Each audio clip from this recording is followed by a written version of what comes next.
I took the stairs. Well, good afternoon. On December the 8th, I stood before many of you to declare that in the 10 years, and really 11 years, that I've served as Belmont's president, sexual orientation has not been considered in student admissions or student life, nor in hiring, promotion, salary, or dismissal decisions. Since that time, we've been holding numerous internal focus groups to discuss the campus culture as it relates to sexual orientation and the university's Christian mission. In addition, I've been hearing from hundreds of members of the Belmont family on this issue, as well as from many Nashville friends and supporters who care deeply about this university.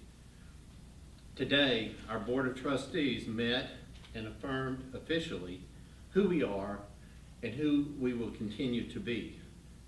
We are a Christian community that is welcoming, loving, and inclusive of everyone, to reflect that unique character that makes us Belmont University. The board added a preamble to our existing non-discrimination statement. The language in this preamble was inspired by our existing mission statement and our current employment handbooks. It states that Belmont is a Christian community and the university faculty, administration, and staff upholds Jesus as the Christ and is the measure of all things. In addition, the board voted today to amend the university's written anti-discrimination policy to reflect our long-standing practice of non-discrimination on the basis of sexual orientation. Our communications team has copies of that new statement, and they will distribute those to you, and I'm willing to take some of your questions now. Mr. President, what exactly does that mean then, this vote that was taken to address or amend the policy? What does that really mean? Well, this vote that was taken affirms our past practices, our current practice, and for the future says that we do not discriminate on the basis of sexual orientation. So has that now been added to include that language? Yes. Was that not there before? Those two words, sexual orientation, have been added that was not there before, yes. So people who have accused Belmont of, for instance, in the case of the soccer coach, that,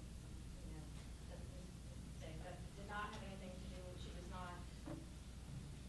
wasn't terminated, but her departure did not have anything to do with her sexual orientation. Well, I'm not able to talk about any personnel decision. We've made that clear repeatedly, and I certainly don't want to go back to that. Sorry. But you're saying that it has been the longstanding policy? I'm saying the same thing I said on December the 8th, which is in the time I've been here, sexual orientation has not been used or considered in those decisions.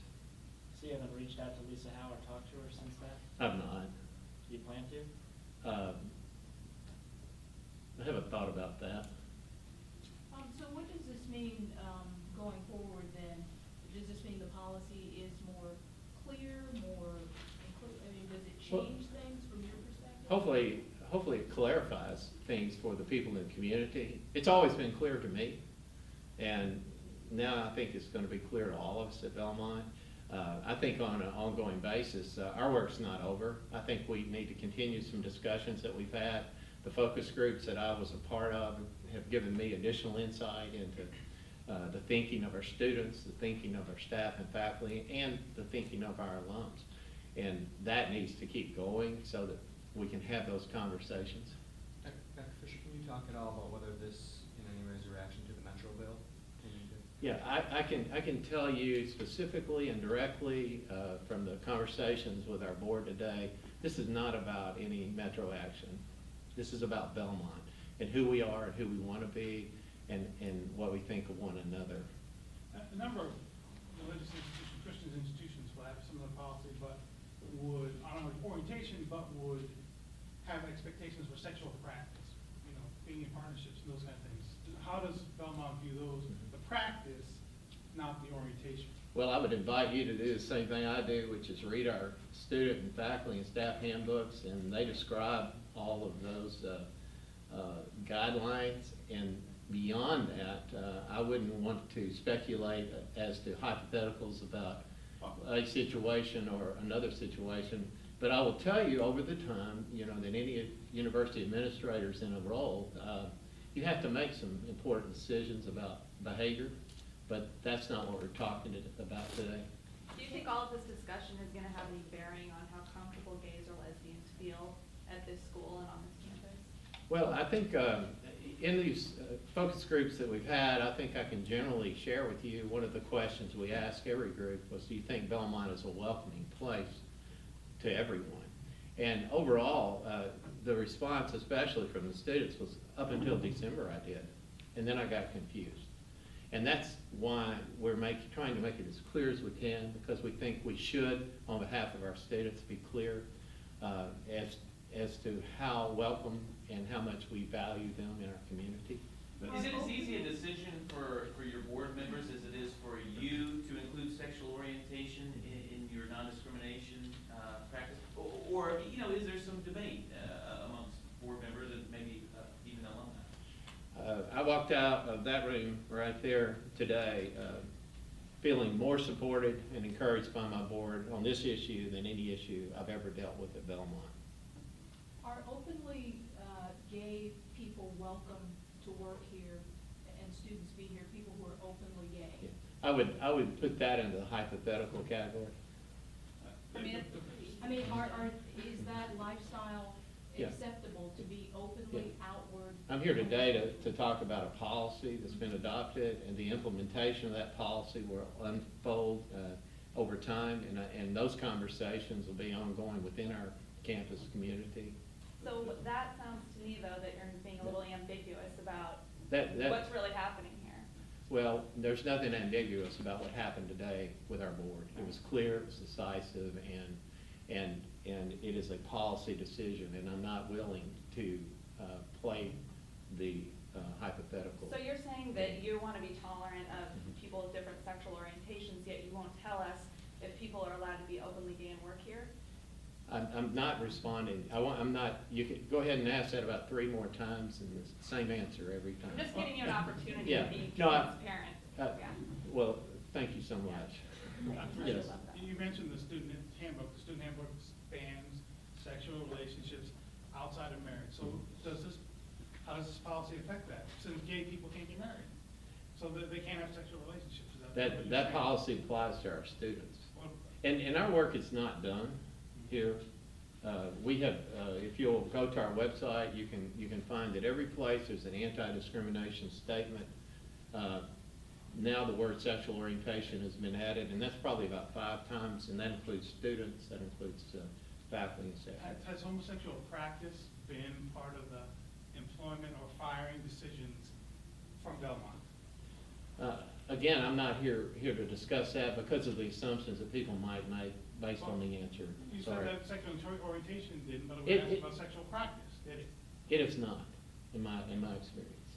Dr. Fisher, how has all of this with the coach and everything impacted Belmont's reputation? Do you feel there's been some damage to the university's reputation?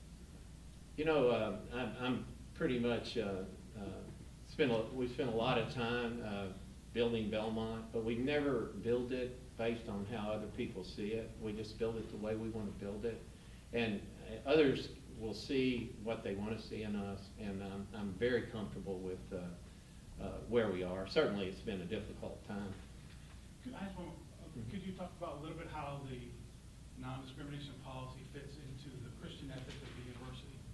And how you balance it, because it's a very controversial subject among Christians. Absolutely, and I would encourage you, when we hand out our statement, you can read that, and that's the position. That's how those fit together. And I pretty much, again, I'm not going to dig into all the different positions that Christians come from on this issue, because Christians do come from lots of different positions.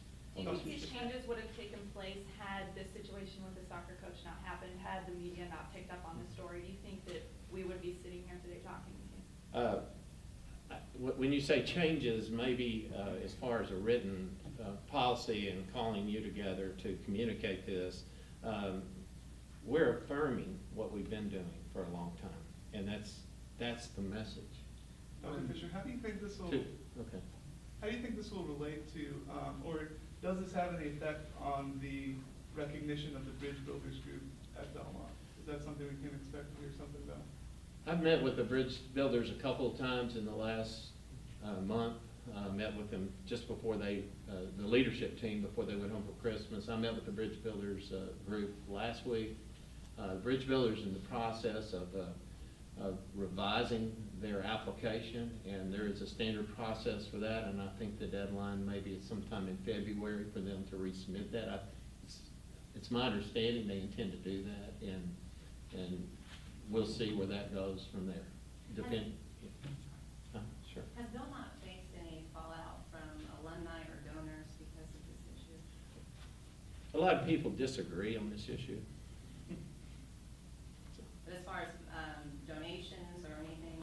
We had the best year, I believe, I wish Dr. Thomas were here. I think we had the best year of alumni giving and the best year of, yeah, and again, of course, that came at the very end of the year. So I think all that's to be seen, but I don't expect that.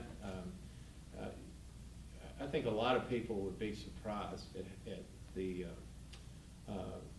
sense of love for Belmont is bigger than any one issue.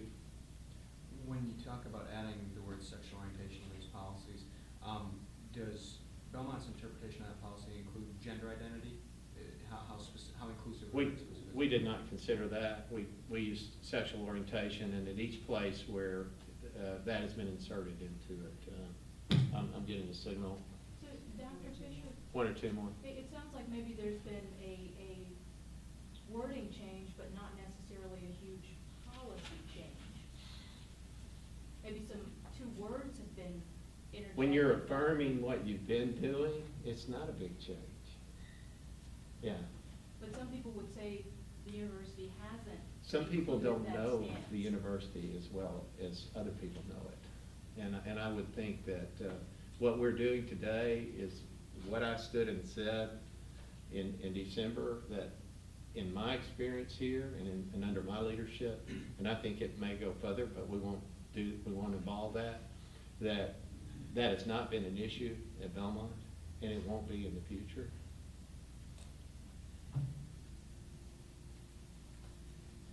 Thank you.